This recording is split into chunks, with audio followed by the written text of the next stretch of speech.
Well, it was the Dalai Lama I was reading recently, and he said actually it was these amazing Indians more than 3,000 years ago who were the ones who first began this astonishing investigation of the nature of self. You know, I mean, maybe in our culture, we're not much don't seem to have much interest in anybody from India or China unless we're from there.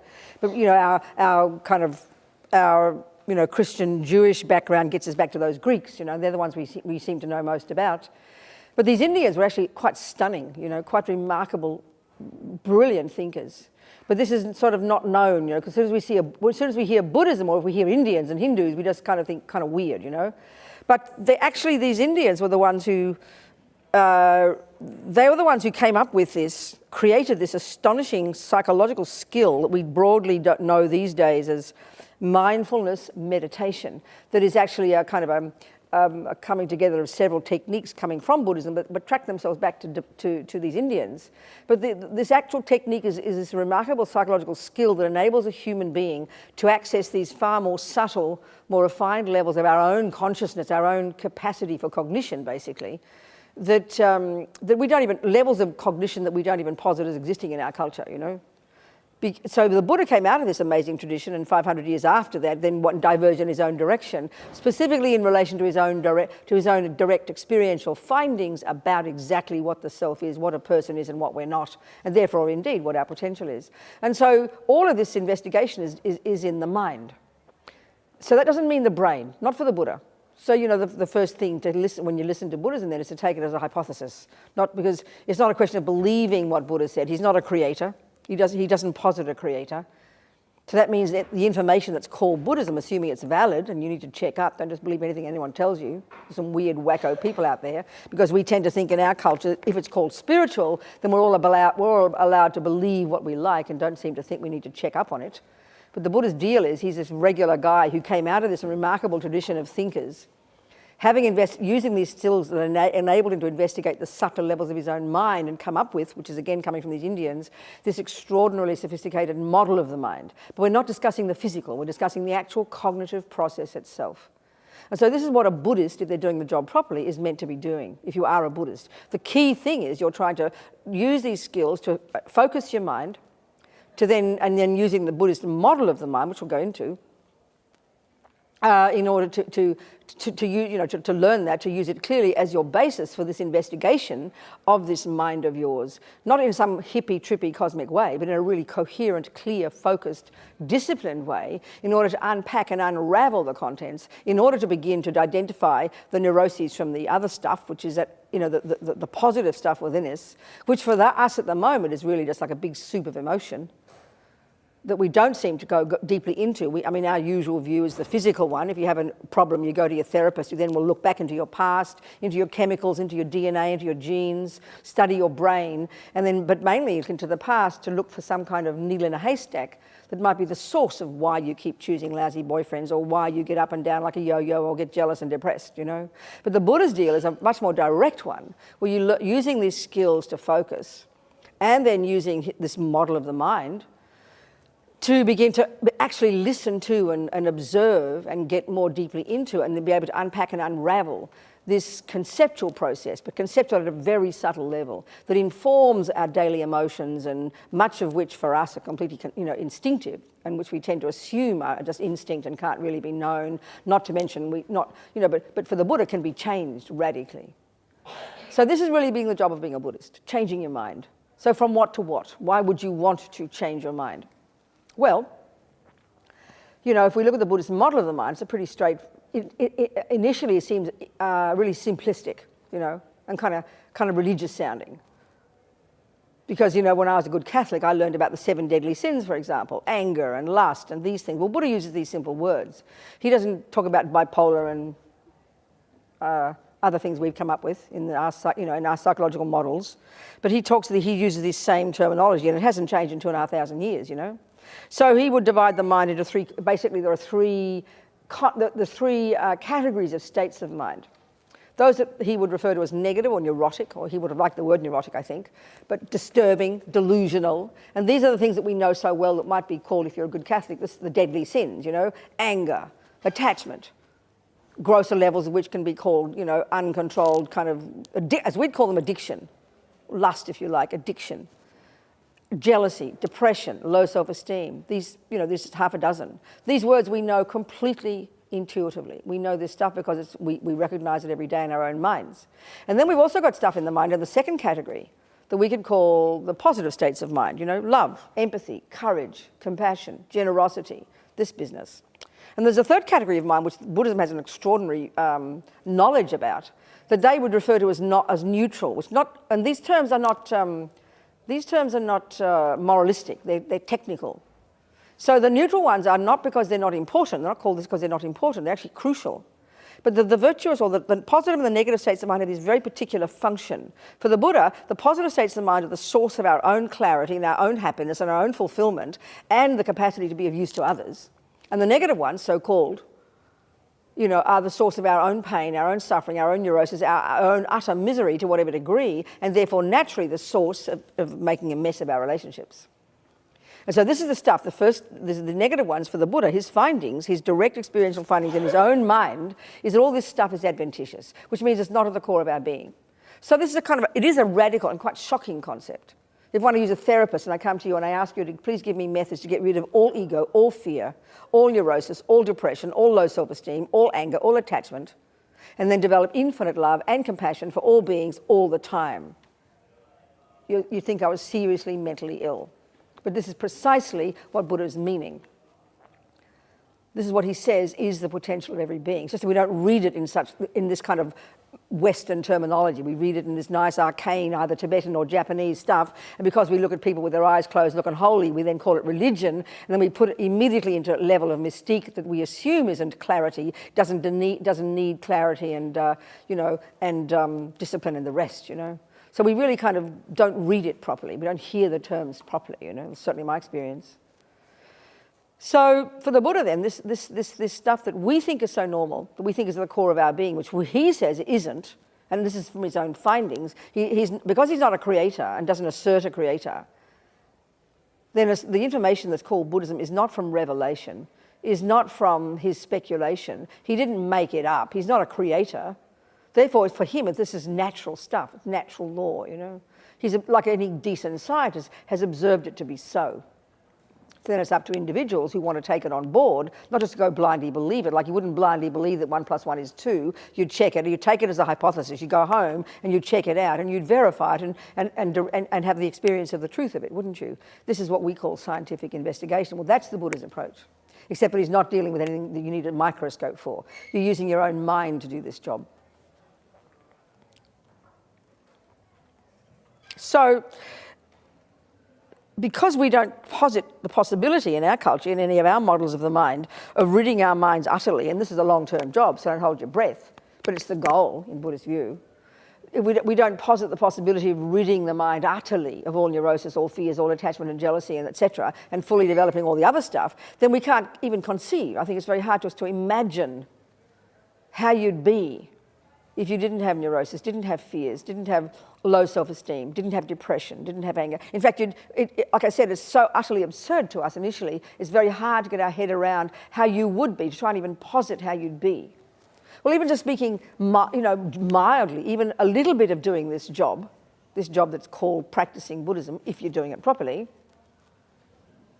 then basically the result would be, as you progress along the road, forget about the final result, then you'd become more content, more fulfilled, more joyful, and don't hear that as a weird word, very simple, more courageous, there's no question about that, more able to deal with the dramas of life, less up and down, less neurotic, less depressed, less angry, less craving, less jealous, all the stuff that we assume is at the core of our being. This is the essential point, I think, that until we really hear it very bluntly, we don't kind of hear when we read the Buddhist stuff. We hear the word nirvana, and we truly just assume it's an alternative to heaven or something, You hear the word Buddha, and it sounds even more abstract. But I mean, it's very interesting. The Tibetan word for Buddha, which is Sanskrit, is sangye, and the etymology is very tasty. The first syllable, sang, implies this eradication, this utter eradication to the subtlest degree of all these neuroses. And the second syllable, gye, implies the development to perfection, literally, of all the positive states of mind. And then, but the third category, which I forgot to mention, but I forgot to go into them, these are called neutral. These are kind of interesting. They neither have the characteristics of the positive ones, which are the source of our happiness and contentment and capacity to help others, nor do they have the characteristic of all the neuroses, which are the source of our misery and the source of our ability to make other people miserable. They have this kind of bare bones characteristic. They're like the mechanics of the mind. I prefer to call them that. We're not discussing the brain, okay? And whether you're a murderer or a meditator, you need these. They're called concentration. They're called not forgetfulness. There's all many terms of these in the Buddhist model of the mind. And truly, I think any materialist, any scientist or a person interested in psychology, if you were prepared to posit the possibility that your consciousness is not the brain, nor indeed a function of the brain, although it does have an intimate relationship with the brain, then you'd truly find it fascinating to study Buddhist psychology to the depths that they do in the Tibetan monastic university system, which is the system that I've been educated in, you know. It's really fascinating stuff, you know. So anyway, this is, so the word Buddha in Tibetan is actually the etymology in Tibetan, as I said, points out very interestingly exactly what our potential is. And so then what are the methods that you use then to do this job? Well, there's many in Buddhism, especially the Tibetan Buddhist tradition, quite vast. But the essential techniques, well, the essential techniques are two. The actual technical technique called concentration meditation, more broadly known these days as mindfulness, but the one that's often known as mindfulness meditation, takes various characteristics from the practice and has kind of been cobbled together into different kinds of practices. But technically the word mindfulness is one of these neutral states of mind that's actually referring, very simply, to our capacity to not forget what we're doing from moment to moment. So whether you're, as Lama Zopa says, thieves need mindfulness. The bare bones capacity to not forget what you're doing. If you want a piece of cake and you go to the cupboard and you go, oh, what was I doing there? That's lack of mindfulness in the strict meaning. That's one of the neutral terms. So we absolutely need to develop in this meditation technique that enables us to learn to focus the mind. You need to develop good attention. You use, to help you do that, these various other parts of your mind. These are not engaging any of the positive or negative ones, you could say like that. But it's engaging these technical aspects, whether you're a bird, an eagle, or a human, being, murdering or meditating, you need these ones. And so these are crucial to cultivate. And we can see ourselves, and we can't remember what we're doing from moment to moment, and we can't focus very well. No matter what we try to accomplish, we're useless, And I don't know what techniques we use in our culture to develop those parts of ourselves. But this is part of the cognitive process of the mind that Buddhism is dealing with. So these are absolutely vital to cultivate. And one learns to cultivate these and develop these in this technique that's known as broadly concentration meditation that these Hindus created, that enables you, when you've accomplished this result, that's known in English translation of the Tibetan is known as calm abiding. You've accessed a much subtler level of your mind that is beyond the gross conceptual and sensory levels that, as I mentioned, we don't even posit as existing, but that's long term. But even relatively getting some focus, already some incredible results can come, So the first point though, the first thing, beginning to develop focus, like using something simple to focus the mind on. A classic example of an object of focus in the Buddhist tradition would be the use of the breath. This sensation at your nostrils, for example. There are many, but that's a good start, You'd locate this sensation, and then you'd start with 3 minutes, be humble, 3 minutes, forget 20, it's like a joke, 3 minutes, and then you're learning to train the mind in general, but specifically to train your attention, supported by mindfulness, supported by another one called alertness or vigilance, parts of our mind that we wouldn't even label these things. These are very specific labels for part of the cognitive process. Developing these with enormous discipline and rigor to begin to develop some kind of real clear focus. Even at a gross level, there's already great benefit. So the almost immediate benefit of this technique is not that you get more peaceful, which is a kind of a classic, I'd say cliched assumption, or you meditate to get peaceful, you meditate to lessen all the thoughts, you meditate to calm down. Well, one of the first signs of success, classically, and as this technique is described in terms of 9 stages, this is right back to the Hindus, They say that one of the first signs of success from even some beginning at the very first of the 9 stages, a sign of success is you think your mind's getting more berserk. So it's like you go to the gym because you want to get healthy. You go to the gym because you want to get fit, less fat, and more muscular. Well, believe me, coming home from the gym the first day, how do you feel? You've discovered muscles you never heard of. You feel dreadful. Well, that's a good sign, isn't it? You know it's a good sign. It's a good sign because you're now starting to exercise your body. Well, the same with your mind. So it's beyond naive to assume that when you start to look at your mind, you start to focus, you're going to start to get some focus, get better. Often what happens with some people is you get more relaxed. But this is not the purpose of this meditation. It's actually it demands immense discipline and rigor. So the real key benefit, if we're doing it properly, is that you're going to be, because for even 3 minutes, 4 minutes, you're making a conscious decision not to just mindlessly do whatever you're doing every moment, nor to engage in this uncontrolled way, as we often do, in all the crazy thoughts that seem to be running uncontrollably. But you're making a conscious decision not to follow them, to stay conscious, to stay alert, and not to follow the thoughts, to simply focus on the breath. So the immediate benefit is, and this is why you think you're getting worse, you've got to start hearing these thoughts. So I think I've even heard in some Western psychologists would say we have like 1,000 thoughts a minute. Well, I think Buddha totally would agree. And we know that with our mind, from the time we wake up in the morning and the time we go to bed at night, there's just constant noise there. I mean, I don't know why they call it a white noise. God knows. But it's a bit like if you sort of, if you're a kilometre away from the MCG on grand final day, when you hear this roar, you know intellectually it's 100,000 voices, each of them shouting something. But you just hear this roar. Well, I think that's how our mind is much of the time.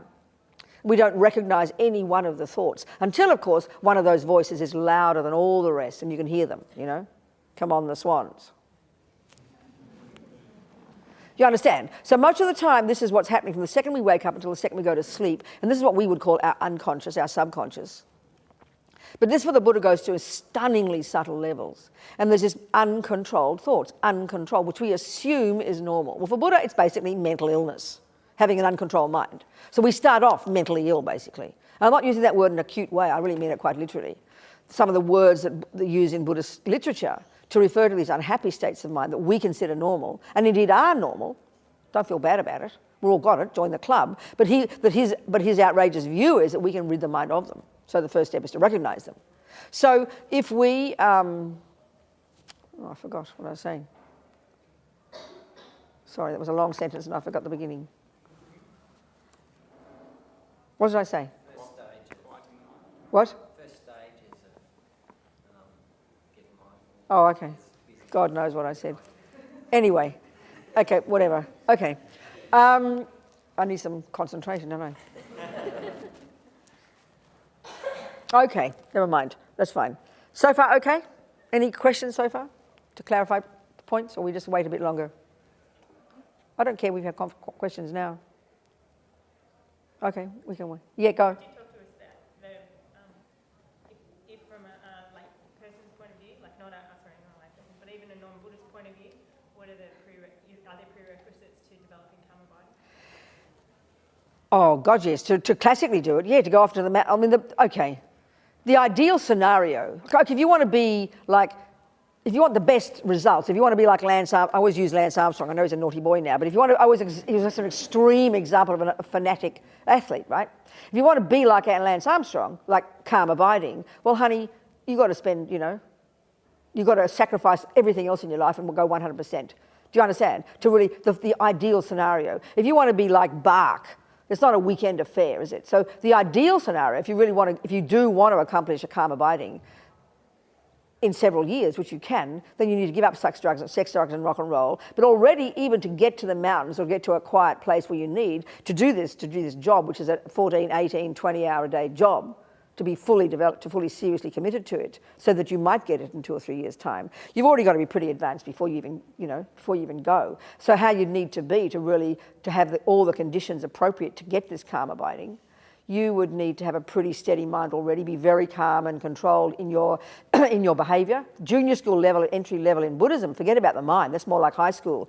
Entry level in Buddhism is controlling your behavior. This is all the classic thing of living in vows and living in vows, controlling your behaviour. Don't kill, don't lie, don't steal, don't jump on every partner you feel like it.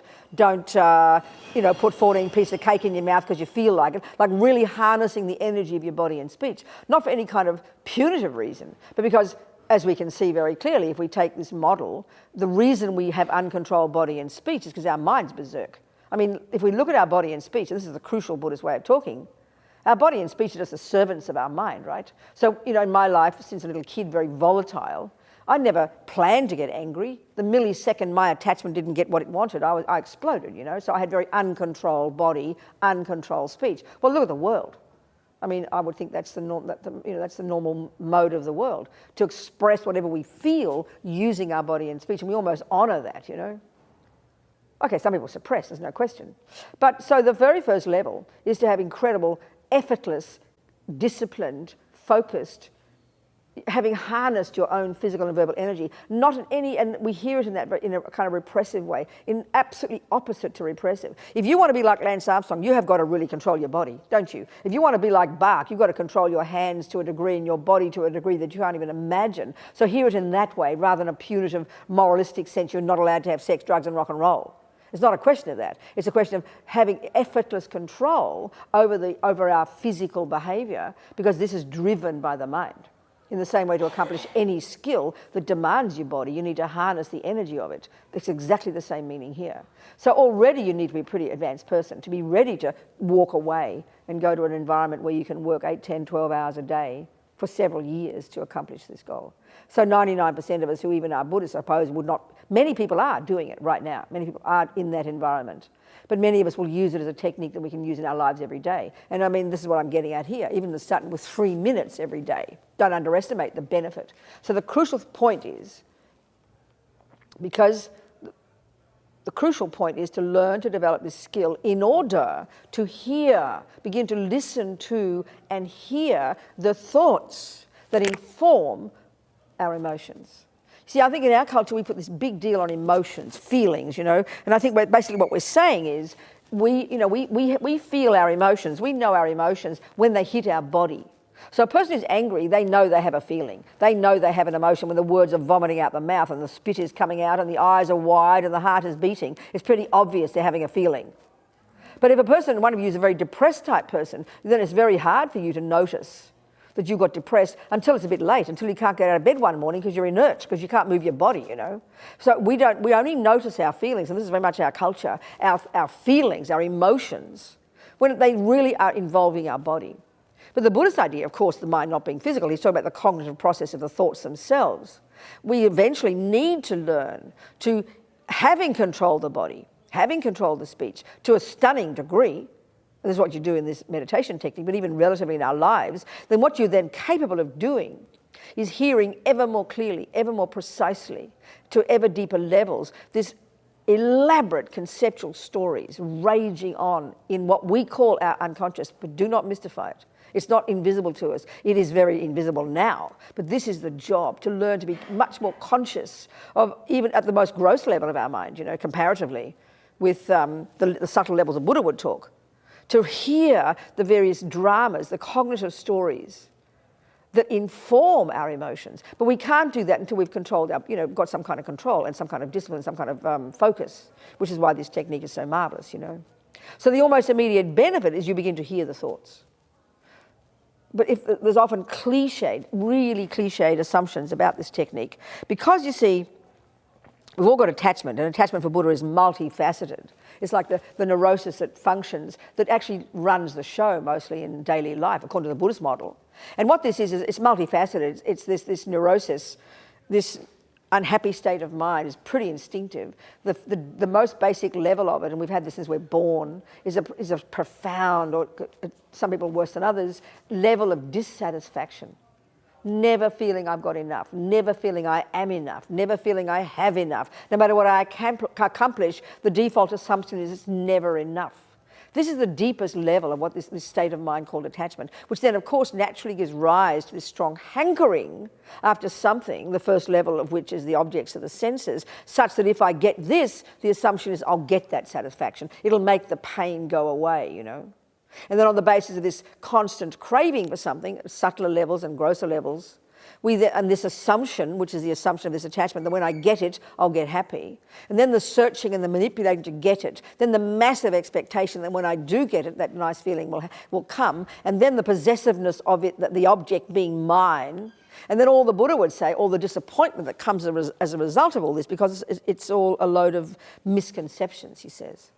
Attachment's a misconception. One of the key functions for the Buddha's view of the mind is that all these neuroses, which we think of as emotions, which we buy into massively, whose stories we believe totally when they're running the show, for the Buddha, their key function is to be deluded, distorted, kind of like embellishments of reality.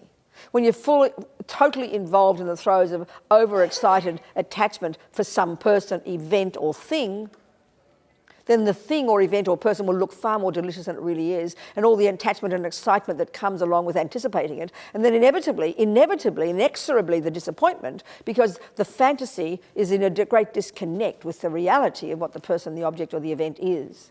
And this sounds very cliched initially, but once we start to investigate these states of mind, the actual cognitive process that informs attachment, informs then the response when attachment doesn't get what it wants, which is called aversion, the volatile aspect of which is called anger, and the internalized aspect of which is called depression, and then the other variations as a result of these, and there's kind of like a hierarchy of these neuroses. And there's unpacking all of these, the stuff that, as I said, we take for granted. But and secondly, only notice when it's at the grosser emotional level. So Buddha's saying that these are highly developed, not in a good sense highly developed, ridiculously developed, absurdly developed, embellishing, delusional stories that aren't in sync with truth. One whole approach, one whole doorway into Buddhism, it's about discovering what is true, what is real, what are the facts about the universe, what are the facts about the mind, what are the facts about the self, which is where all this stuff's leading. He's dealing with facts and fiction. And this is why it's so important to not hear this as a belief system, because as soon as you say, you know, the truth and you hear God's truth, then it sounds like a belief system. Buddha's not into belief. He says you've got to experience this for yourself, you know. Believing is fine. You can believe that 1 + 1 is 2, but it won't get you far. You can believe, you know, and what he's saying is, okay, this doorway into Buddhism is that what goes on in this mind of ours, what they deal with in great depth, as I'm suggesting, in all the literature, and in one's study or practice as a Buddhist, that this stuff goes to incredible subtlety, you know, and that what goes on in the mind, both the virtuous states, the positive ones, the negative ones, and these neutral ones, and there's so many of these states of mind, that they're all basically viewpoints.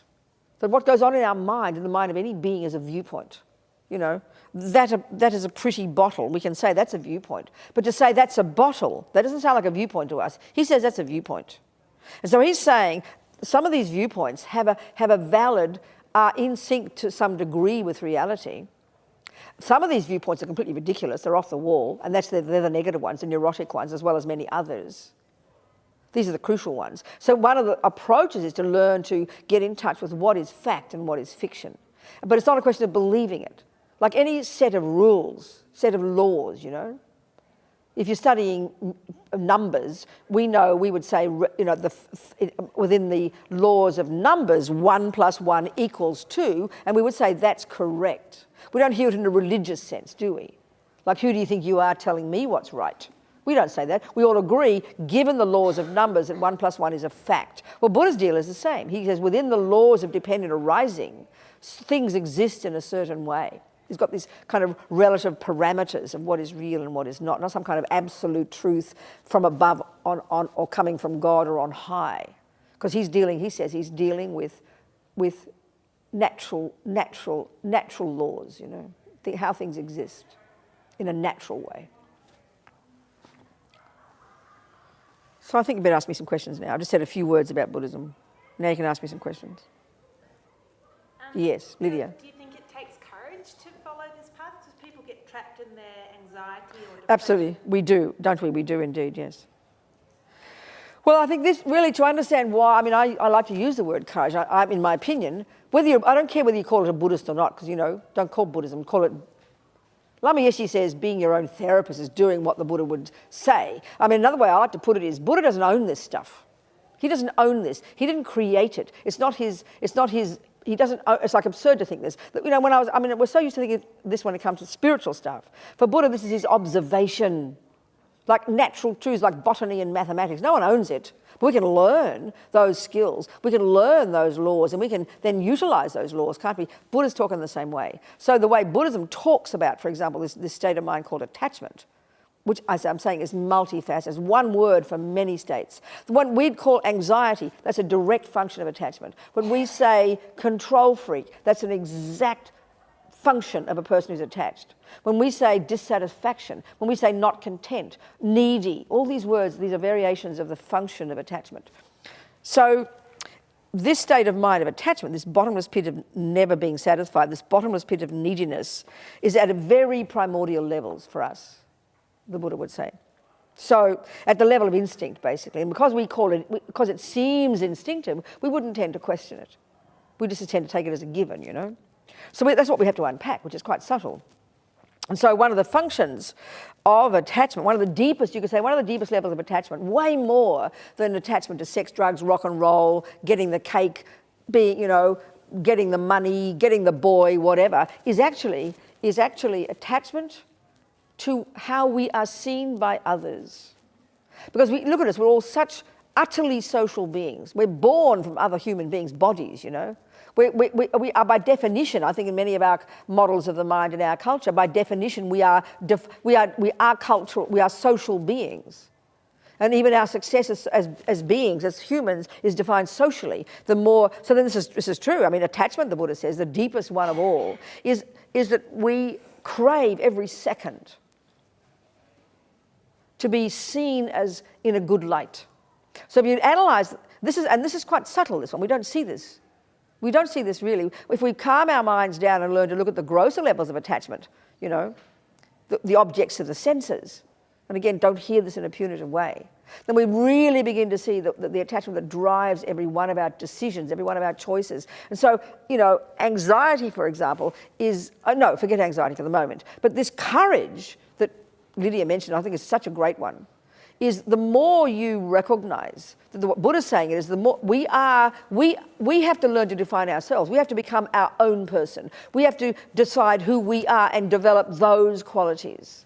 But if you look at what we mean even by success in any field in our culture, by definition, it's another person saying you're good. You can be the best musician in this universe, but if only you know it, somehow you want to go kill yourself. Because by definition, we need to be seen to be a good musician. We need to be, and look at even the most primordial level of it, I mean, this is not criticising creative religions. I was brought up as a Catholic. But this dualistic view of punishment and reward is very primordial in us, and this is what we're discussing here. So even in my mother's house, I always quote this, my Jesuit priest friend, I asked him, what is a sin by definition? And he said, by definition, a sin is doing what God said you shouldn't. So then necessarily you must confess, and I'm not criticising, by the way. You confess to God and God will reward you. So because you're a good girl. And if you are a bad girl, you'll be punished. Well, look, exactly the same in my mother's household. When my mummy says, do that, of course I'm being smarty pants. We'll say, why? Why not? And we know her answer, because I say so. So we want to be a good girl. We are craving to be a good girl, every second to be a good girl, and then we don't want to be a good girl and not be seen to be a good girl. If mummy doesn't see we're a good girl, we're very depressed. If we pass the exam but everyone forgets to mark us, we're very depressed. We want to be seen to be a good girl. This is the attachment, but at primordial levels, and something we think is so normal. So then, of course, if I'm a naughty girl, I do not want to be punished. And because I can't bear the thought of being seen as a naughty girl, so I will do everything I can to do it without mummy knowing, and then I get away with it, don't I? Now, that's our view of morality. That's our view of morality. That morality is this information imposed upon us from on high, mummy, daddy, God, the judge, the police, you name it. That's why we resent it. Like who you think you are telling me what to do when we start getting rebellious. And then, then we get rewarded and punished. It's very deep, and this is a dualistic philosophical view that Buddha would say. This is the very view philosophically at the subtlest level that he was arguing with.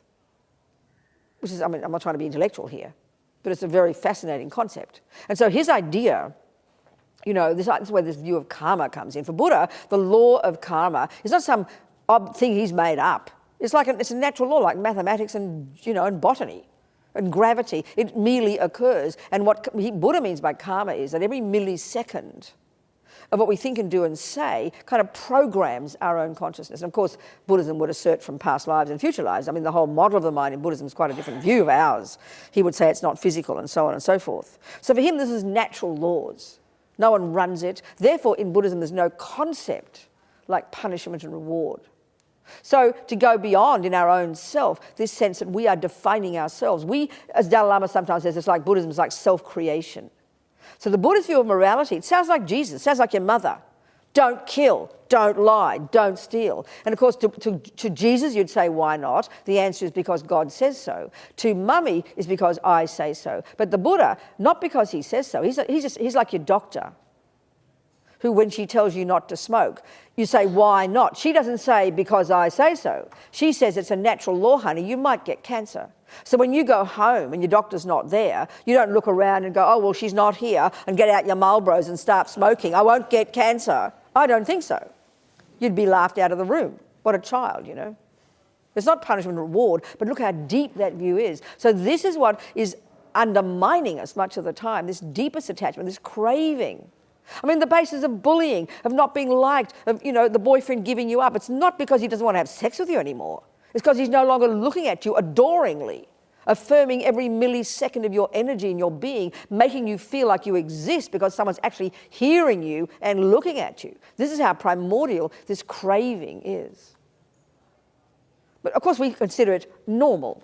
And it is normal insofar as we all have it, but the Buddha would happen to say it's a neurosis, but it's a very subtle one, because it's the deepest level of the way ego works, he says. That this dualistic sense of a separate me that's bereft and lonely, and this is his root delusion. This is the way he talks about the root delusion, the very misconception of a self in the first place, which is where he diverges from the Hindus.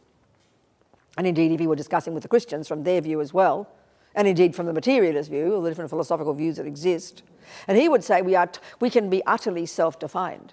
And because our mind is in the nature of clarity, in the nature of bliss, in the nature of purity, in the nature of virtue. And then the other stuff is adventitious. And that's what even causes us to have this separate sense of a lonely, bereft, miserable, poor, self-pity little me. That's the irony of ego in Buddhism. So ridding the mind of all these unhappy states isn't meant to be a punitive, you're not allowed to have fun, you should give up attachment to sex, drugs and rock and roll. No, because attachment is this deeply instinctive misconception, the closest voice of the very ego itself.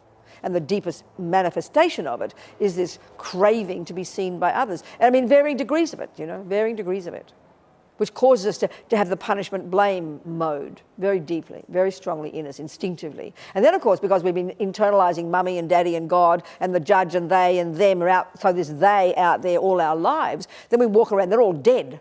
Then we walk around internalizing all these people and then blaming everybody else because we're guilty, But we've been learning since we were a kid. When you smile at mummy and she smiles back, you go, oh, that works. I'm not being cynical here, because there are the virtues in us as well, and it's valid to have social, it's valid to have communication, it's valid to have love and compassion. But what we're talking about here is the stuff that pollutes our own experiences and causes us suffering and then drags down the positive parts of us, So it's a very distinct way that Buddhism talks about this stuff. So yes, indeed, to answer Lydia's question, it does take great courage to go against this attachment to what people think, because we're all like, we've got the mob mentality, whatever mob is the one that's the main one, we'll join that mob because we feel safe. So we all know to stand up and say something against a whole group of people that because it's right. I don't mean to be sort of like a revolutionary even, I'm not even talking like that. But to have the courage to stand up for what is right in yourself, or to go against your mother's wishes, especially when you come from certain cultures that are like, this tyrannical thing of the family. So, in some cultures, it will be inconceivable to do what your mother doesn't expect you to do. It will be inconceivable to do what, is not expected of us. And some of us are completely driven by that one. But it goes to very subtle levels. We've all got it. So the real courage is to recognise what you want yourself and to follow it regardless of what other people think, you know. And this is immense pressure at different levels, social pressure from other, I mean, it's just immense, this pressure we're experiencing all the time. And this is coming down to this attachment to how we're seen at ever subtler levels, you know. So this takes great courage, no doubt about it. What do you think, people? Any questions? Yeah. What about if you think that the correct view, if you think stealing is fundamentally a correct view? Well, you've got to have a basis. If you're saying if 1 + 1, 1 + 3 is a fundamentally correct view, how would you learn to know if it is or not? Oh, I'm sorry, I'm supposed to be the camera, I'm sorry. Well, you can follow me around? Yeah, I'll just follow you around. Oh, okay. So listen, okay, you're studying Bach. And this is a very interesting question, because this is the view we have about morality, that who says what's right and wrong? I can decide. Well, that's nihilistic, mate. If you want to play Bach, you're buying into a set of rules. Would you agree with that? If you want to practice mathematics, you're buying into a set of rules. Would you agree? You can get very sophisticated about them. So you can't just say, well, I think 1 + 1 is 3. You go back to your basics. You can't just play, I like this note instead. Well, you can, but don't call it Bach. So you've got to have a fundamental basis of morality first. So, okay, that's a really good point. So the Buddhist view would be, first of all, you know, if you're Christian, Jesus says don't kill because God said. So you better learn God's law, hadn't you? If that's why you're going to live, you better learn God's law, and I'm not complaining. But here, it's not Buddha's law. He doesn't own this stuff. If he's observing it to be true, then he doesn't own it, he's just observed it, you know? So therefore, he would assert that a negative action or an immoral action, an unethical action, first and foremost, the most obvious level of it, but there are subtler levels, is it's an action that harms another. So do a bit of market research in this room. In 3 minutes, in 30 seconds, we can deduce. No one likes being punched in the nose unless it's kung fu class. No one likes being jumped upon by the wrong person, stolen from, looked at ugly, harshly spoken to, you know. Do you understand? It's pretty fundamental, it's pretty raw. Look at dogs and ants are the same. So then he would, so that's the first level of morality. That I think is fairly provable. Sentient beings don't like being harmed. Would you agree with that? As a fairly broad, you can get more subtle about it. Use that as your basis right there. And I think this is the first level of Buddhist practice without getting more subtle. Back off and don't harm others. He says, play safe and you meet a living being, try not to harm it. So there's two things. One is sentient beings don't like being harmed, and that is the basis of your decision. That's the basis of your knowing, is it a moral action or not? It's not so complicated, I don't think. What do you think of that? Would you agree with that as a statement? I would agree. And then there's millions of variations of it and more subtle levels of it, and you can have lots of discussions. But there's another aspect in Buddhism which is very interesting. This is where this whole idea of karma comes in, the law of cause and effect, basically. So let's say we can agree that a mouse doesn't like being stomped on, right? So there's a mouse in your kitchen. So first of all, you'd establish, well, you think, oh my God, I must kill the mouse. And then you look up your Bach music. Well, is that a valid note to play or not? You know, you check your laws. Well, no, Buddha's suggesting that killing is not wrong, and you're buying into this as your hypothesis right now. So you go, okay, I better not kill the mouse. But let's say this.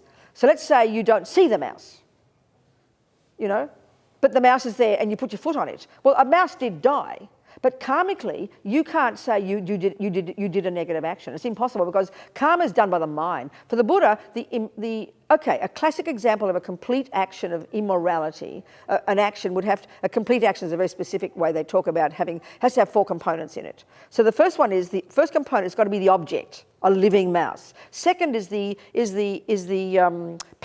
involvement of your mind in this action, the 3 parts there. 2A is one of the neutral states, a particular part of your mind that's functioning 24 hours a day, or as long as you're conscious. It's called discrimination, and it's happening every millisecond. The ability in your mind to distinguish between this and that, every millisecond. So you have to have this discrimination, 2A, that is the mouse. Then 2B is intention, bare bone thought, I will kill that mouse.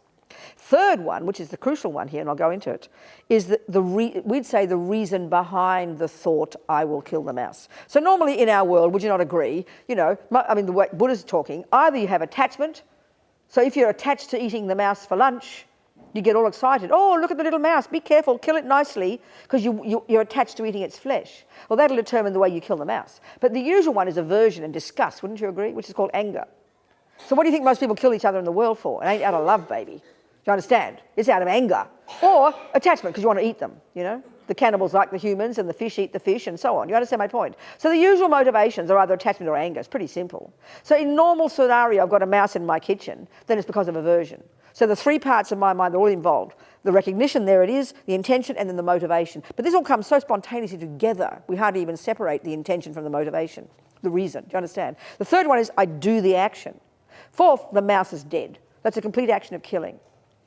So from the point of view of, generally speaking, an action that harms another being the definition of a negative action, that's fine. We can deduce that the mouse suffered. But if your mind, let's say your mind, the first one's there's a mouse. Second one, there's no recognition because you don't see it. Number 2A, 2B, there's no intention because you don't see it. 2B, there's no motivation. 2C, you don't see it, so there's no motivation. So your mind is completely not involved in that action. Would you agree? It's possible, isn't it? And so many of the actions we do, no mind is involved. 3, your foot goes on the mouse. 4, dead mouse. But the mouse suffers, no question, but there's zero responsibility from your side. Which doesn't mean you should be lazy and walk around and just be drunk and kill things without caring. That's not the issue. It's a question of whether karma is created, because karma is done by the mind. And this is highly intricate the way they discuss this. So from your point of view, a mouse died as a result of your foot.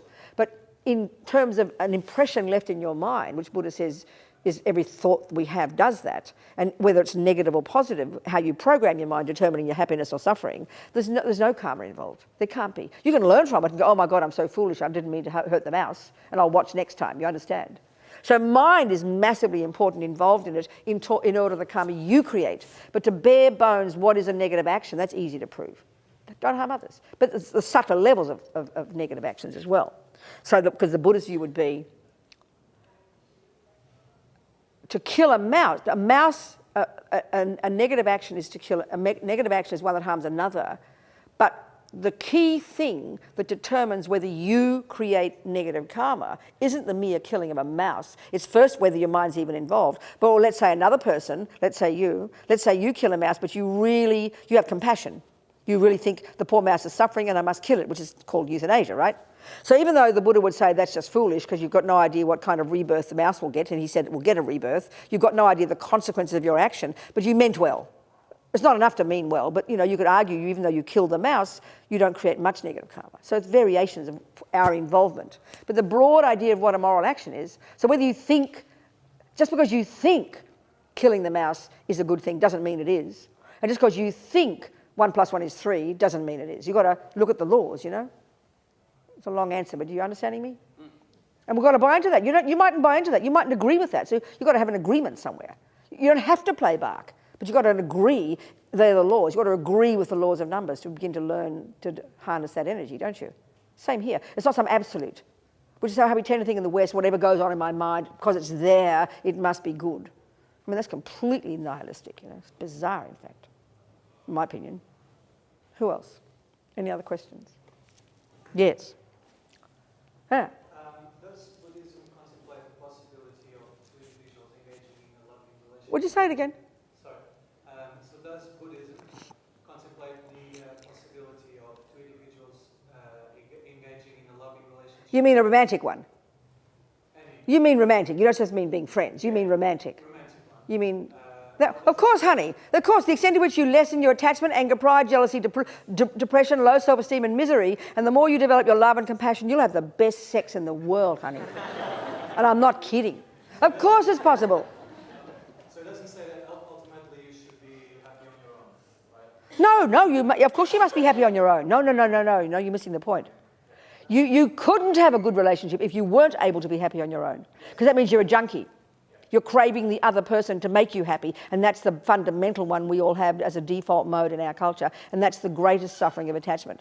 So it doesn't mean you've got to, go off and be miserable on your own until you get happy and then have a relationship. You can practice in the relationship, but if you expect that person to make you happy, which is the default expectation, you will end up as miserable, guaranteed. Look at the world, babe.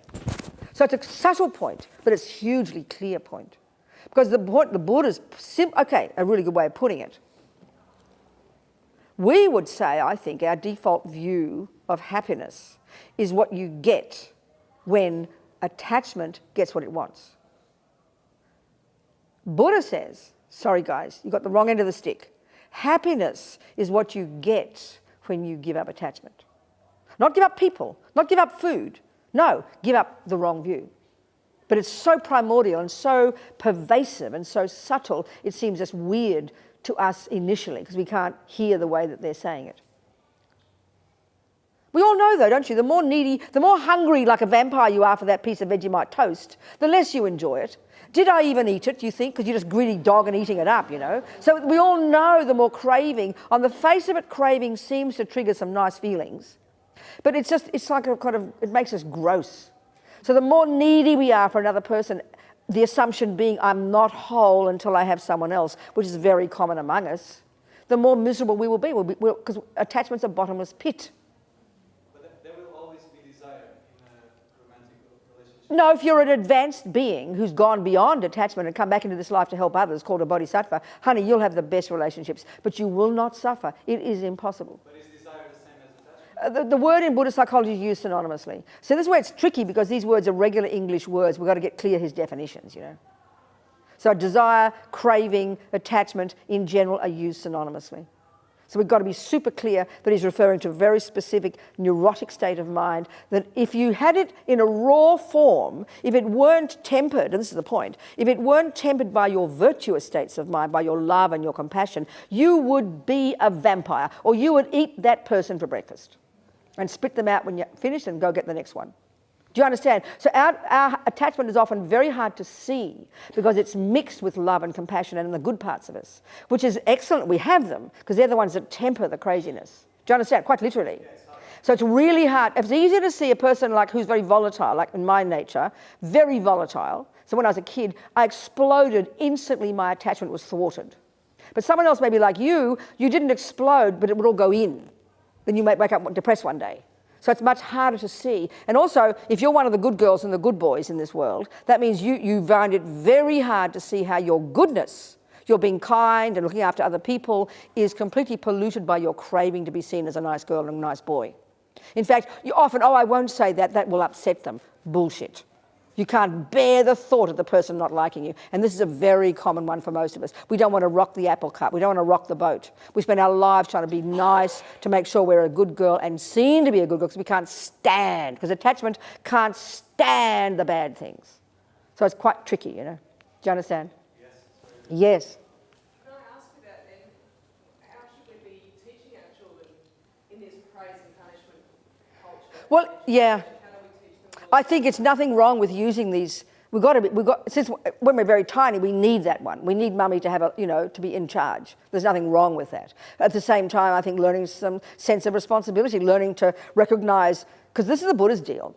He will say to us, don't kill the mouse. No, he will say, killing a mouse is wrong because the mouse suffers. But the first level of his instruction is, don't kill the mouse. No, the very first level will be, no, darling, don't kill the mouse, when they're very tiny. You can't explain yet. So then, and why, if they look at you, because I say so, darling, that's nothing wrong. But soon you've got to get that person to know, well, darling, the mouse, it will harm you.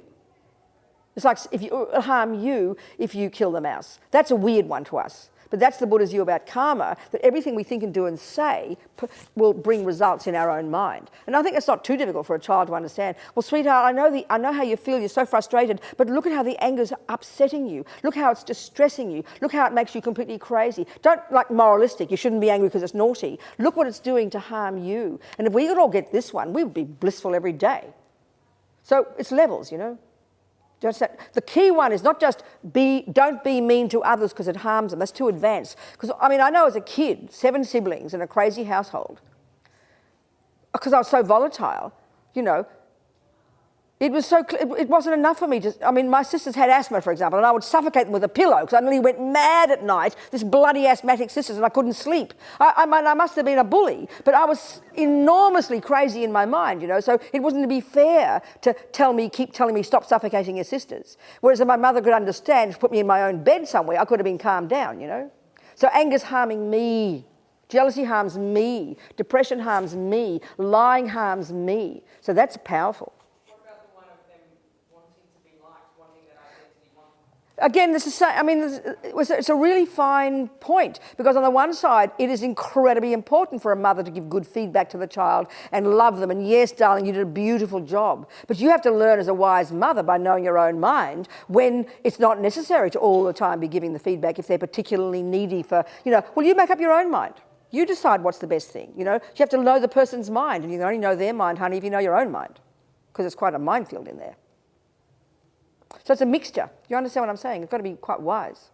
Because some children are far more needy in a neurotic sense. So they've got to learn to grow up and don't always praise. Another time, another person might need masses of praise. We've got to have the wisdom to know. Not just be coming from our own neurosis every time, but coming from the wisdom that sees their mind more clearly. I mean, I can't imagine being a mother. Such a job. Or a teacher, for that matter. Yes. On those lines of attachment and desire and drive, basically, you mentioned 9 stages of shamatha, calm abiding. That's right. So there is the idea of accomplishing something, getting somewhere. Yes. So how does that fit into the... Oh, darling, no, there's an assumption in your question that attachment, giving it up, you end up not wanting anything. That's nihilism and very depressing. There's nothing wrong with, this again, okay. In order for me to walk out that door, do you agree I have to say I want to walk out the door? Would you agree with that? Would you agree with that? So imagine if I thought attachment meant wanting anything. I'll never move from this chair till the day I die. So you've got to distinguish between neurotic needing, wanting. And so in other words, if you and I both like chocolate cake, let's say, because we're humans and we have bodies and tongues and mouths and bits and pieces, right? So there's a virtuous thing, there's a positive one. Oh, good, let's go and have chocolate cake. So we go. But look what happens when carrot cake comes instead. And that's the sign whether there's attachment or not. You might go, oh, that's cool, I can handle carrot cake. That proves you didn't have attachment. That proves you wanted chocolate cake, but you're prepared to change. But I might get all upset. How dare you bring me chocolate? I ordered chocolate cake and get all upset. That proves I had attachment. There's a big difference between wanting and then attachment. We've got to have aspiration. You've got to have the wanting, but it's got to be coming from the positive part of us, which means not just I. Because these delusions are I-based, neurotic I-based necessarily. The positive ones can also be about I in a virtuous way, but they're linked to others and they're valid and they're reasonable. So to aspire to become the best tennis player because you want to be useful to others, or be attached to it, one or the other. But the attachment isn't with most of us now. It's hard to have a pure aspiration that isn't polluted by attachment. It's very advanced, but we can start somewhere. Are we communicating? Yeah, thank you very much. So the second part, Yep. I'd like to, Yep. has to do with this faculty of mindfulness, The concentration. the faculty of mindfulness and how it is being brought into the meditative practice. Well, And which mindfulness are you talking about? Discernment. Well, that's not mindfulness. There's different terms. There's discernment, there's recognition, there's alertness, there's concentration, there's many of them. So the ability to concentrate is what you're saying, No, or mean not? the ability to recognize between the good and bad. Oh, that's called recognition, that's called discrimination. Right, so because conventional sort of this extrapolated conceptions of mindfulness propagated by There's many around, and nothing wrong with that. That's okay. There's this non-judgmental element to it, but many Buddhist scholars are arguing that there is no discernment. So in other words, you are not being unforgetful. You are not bringing that faculty of discernment and mindfulness. So are you talking about, of what is good and what is bad? in what context are you discussing? Sitting on your bottom? Of calm abiding, for example. So you mean doing your meditation? Shamatha practice, yes. You've got to have incredible mind. I mean, it depends on, okay, there's so many ways that people teach, and I'm not saying one is better than another, but if we're doing the classic one, and the goal is to get single-pointed focus, then you've got to have incredible discernment. You've got to have incredible intelligence watching every second to see if your mind is wandering off the topic. If you don't even know your mind is wandering off the topic, it's a bit like you're trying to walk on a tightrope and you fall off and you're just sitting there being mindful. What use is that? You've got to get back on the tightrope again. You've got to know you fell off. You've got to have this kind of ability. So it's a question of knowing the meaning of these different states of mind, And then the other one of non-judgmental, that's incredibly important. I mean, we spend all our lives thinking it's our right to have an opinion about everything that goes on in the universe. And we all go mad because mostly our opinions are anger, how dare he do this. We're never stopping with our ridiculous rubbish. We don't need to have that kind of judgment. Have intelligence. Know that that's called racism, that's called murder. Don't just go, oh, I'm not going to have an opinion. It's murder. You've got to know it's murder, but don't just start raving on about being angry with a person. That's the judgmental aspect. You've got to know there's a car coming at you. You've got to be aware, honey, and then make a wise decision. So we've got to be more nuanced about the way we interpret these states of mind, Do you understand? Yeah. Someone over here had their hand. Someone else had their hand. Yes? You just mentioned the concept of karma. A little bit louder, darling. Yes, and is it right for me to say that knowing the law of karma? I really can't hear you. I'm so sorry. Oh, I'm sorry.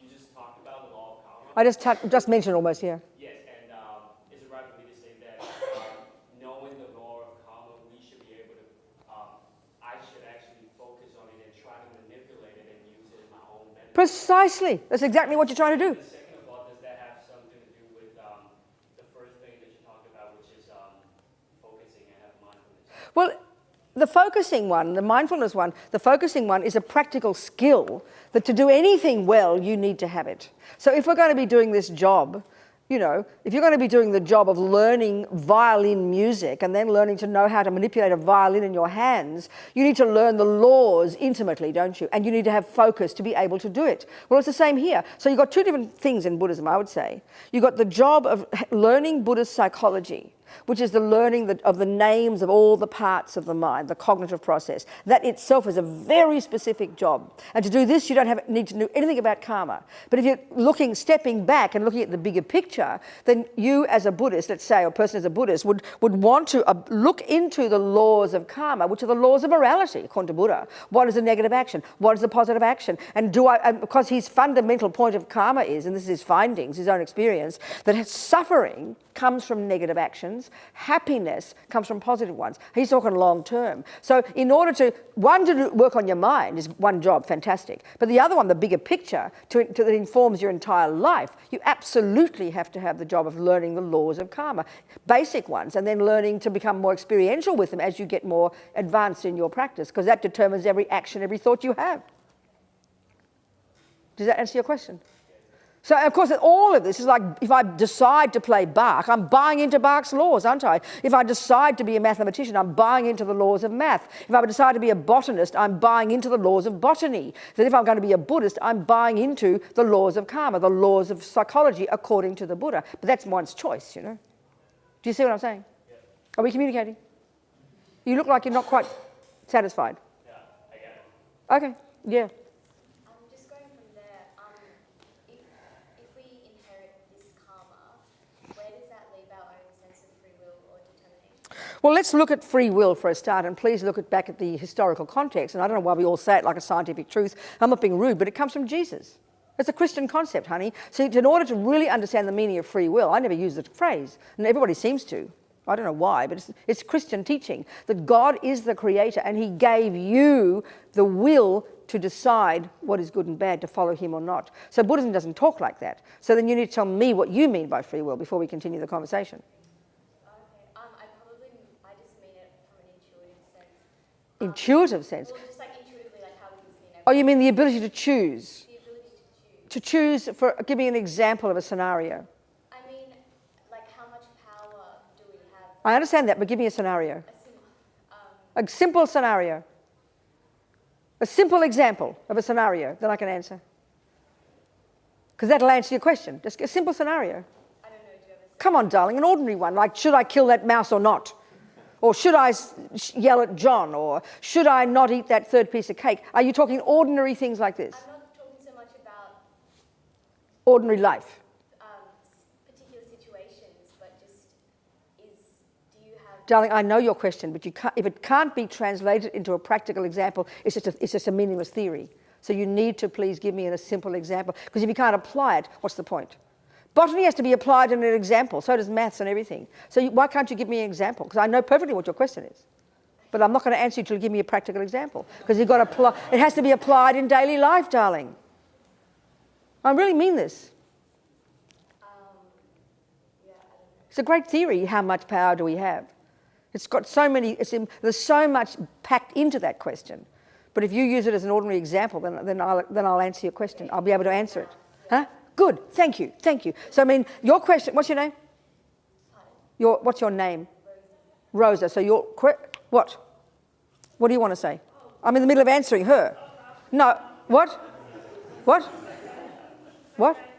Can you wait till I finish, please? Thank you. So Rosa's question is, how much power do I, Rosa, have in deciding to kill or not kill the mouse? Is that your question? Yes. Thank you. Okay, so would you agree? Okay, if I say to you, how much power do you have to decide to play those notes on the piano? What would be involved in that decision? What are the various components involved in that decision? Rosa? Your beliefs. Excuse me, who's asking belief when it comes to Bach? Jesus God. Can you keep it practical, Rosa? I repeat the question, if you're sitting at the piano and you're saying to yourself, do I have the free will to play these notes? So what are the components involved in your ability to have to play notes? What's involved? Oh, like theory? Thank you. You've got to know Bach's theory, don't you? You've got to have eyes that see the notes. You've got to know how to interpret the notes. And you've got to have fingers that are capable of playing those notes on the piano. So there's various components involved, aren't there? Would you agree with that? Yeah. Well then, and so your ability to play the piano is based on all those things coming together. Would you agree with that? Okay, so the same with killing a mouse. So put it this way, if Rosa has never heard of any idea, has never noticed that mice don't like being harmed, let's say she's completely ignorant and thinks it's a good thing to kill mice. Like the guy, I remember, just never mind that. Let's say you think it's good to kill mice, right? Yeah. Would you agree? Then you obviously, based upon your viewpoint, you will naturally decide, I will kill the mouse. So would you call that free will? That's called making a decision. But then, so what's so big deal about making a decision? A decision has to be a wise decision, surely. So then have you got the power to make a wise decision? Yes, based upon your intelligence and the laws you're following. It's a multi-dimensional thing. There's not just some part of Rosa called I have the will to choose. But if you've never, for example, you've got another example. Let's say you have a very deep habit to be angry, to express your thoughts every time you get upset and you vomit out your mouth. So my question to you is, do you have the power to not get angry? Theoretically you do, wouldn't you agree? Would you agree? Theoretically, everybody has the power to not get angry. Would you agree with that? I would agree. But if your practice of anger is so stupendously strong, backed up by a philosophical view that says anger is good, you could virtually say you have no power to change, baby. So it's a contextual answer, Rosa. It's not some absolute. So because your question assumes, with the view of karma, it takes away any choice. But your choices are based upon the past. Your choice to not be angry is based on how strongly you've practiced anger. Your choice to play the piano is based upon whether you have the tendency to play piano. So everything is a dependent arising, Buddha says. So the view of karma for the Buddha not only doesn't contradict what you call free will, it reinforces it. So that's what you have to think about, okay? Yes. Yes, you. What's your question? I can't quite hear you, darling. What's to be done when we set off on a path and we read Pema Chodron and Thich Nhat Hanh, but when it comes down to it, we fall short, and we're very short. And, Of course. We're still mad. That's right. We're all mad as hatters. Yes, I agree. So what do we do? So the question is, I read about Bach and I read about Miles Davis, but I just can't play music. Well, what would your answer be? What would your answer be, darling? It's not rocket science. That you got to apply it. Guess what, baby? Join that. That's exactly right. Why are you so surprised? Okay. It just means two things. It shows how hard it is to change our mind. Yeah. And secondly, it shows we've got to really commit. But the other big one, which is assumed in your point, is actually you probably have made masses of progress, but because attachment's a junkie for always finding fault. Every time you got to grade 1, oh, I'm only in grade 1. You got to grade 27, I'm only in grade 27. So that's probably the bigger one, darling. You're probably way better than you think you are. That's the worst tragedy for all of us. And that's the irony of ego, because ego is addicted to misery. That's a really serious point. Actually, you're probably way more progressed than you think. And I'm not joking. Really, darling.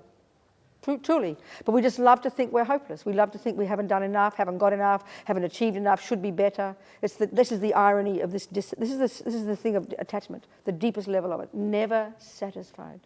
And that business of What, sweetheart? I am or we are more developed and evolved than we think ourselves to be. Becoming aware of that is about developing What, darling? compassion. For yourself? Yeah. Well, And yeah. well, I mean, Buddhism doesn't use the term like that, but we understand it. But you could say the method, the job of junior school and high school, which looks to us punitive and forbidding, of controlling your body, controlling your speech, controlling your mind, stopping being attached, stopping being angry, stopping being jealous. It sounds miserable. It sounds intense. It sounds like I'm bad. But stopping eating too much food is because of your own health. Stopping smoking cigarettes is for your own health. It's hard work. But if we have the right reason for doing it, we can be very happy with ourselves. But we tend to just have this default view of I'm no good, I'm hopeless. And then the way, I think if you read Buddhist literature, they're quite heavy how they talk. It sounds like we think of a sin. Because we put that meaning onto it. Got to give up attachment, It sounds, oh no. Do you understand? So that we read it wrongly. It's actually, that's the action of being compassionate to yourself. It's just hard work because it's painful. You understand? Of course you do. Come on. Maybe just one last. Okay, time to go. Okay. Yes. I'm sorry for the repetition. What? What is the good way to? What, darling? What? What's the good way to give up our addiction to being good, Oh, darling. being seen? Well, Buddha's tools are there. Start with the thought. Start with the first step that you can. It's possible that your mind can change. You're not stuck in stone. That's a miracle, I think, that first one. Then having the courage and the confidence just to follow some steps. I mean, it's not crossing your fingers and hoping for the best. You don't play bark that way. You don't make cakes that way. So nor would you practice Buddhism that way. There's many Buddhist methods. There's many Buddhist teachers. There's many Buddhist systems. So we've got to look into, if we're using Buddhism, for example, but even without Buddhism, it seems to me, like I said, he doesn't own this stuff. So first step is, I have the potential. Second is, I've got to learn a little bit of focus and begin to notice my crazy thoughts. And then know that I'm not set in stone. And just every day a little bit. And then try to rejoice in our progress. It's difficult. The end result's enormously difficult. Don't hold your breath. But starting it is something common sense, Knowing the key point. That's why I like to use, won't be long, I like to use examples of my friends in prison. There's such incredible examples. Extreme examples are always good ones, Like you mentioned, when we're not, it's like even though we're not in prison, it's like we're in prison, meaning we don't think we can change, meaning we think we're stuck with who we are, So this one woman I read about, I didn't meet this woman, I was quote her. She was in Texas 30 years ago, and she was hitching with a hippie husband, hippie kids. They got picked up by two blokes, and the blokes got stopped by the coppers, and the blokes killed the coppers and blamed the hippies. So they're on death row. Like absolute beyond nightmare. You can't conceive of the nightmare, especially if you read about American prisons. So the husband even got executed. They're completely innocent, right? After 17 years, she gets out because the guy confesses or something. But the point is, at some point, this utter madness, she lost the kids, everything. She said at some point, I realized I could change nothing. There's nothing I could change. But they couldn't take my mind from me. So I decided, and she wasn't a Buddhist. I think she did yoga and things. She said, I decided I'm not a prisoner, I'm a monk. I'm not in a cell, I'm in a cave. Now these amazing examples, they sound cute and we're moved by them, but this is literally the point that she came to.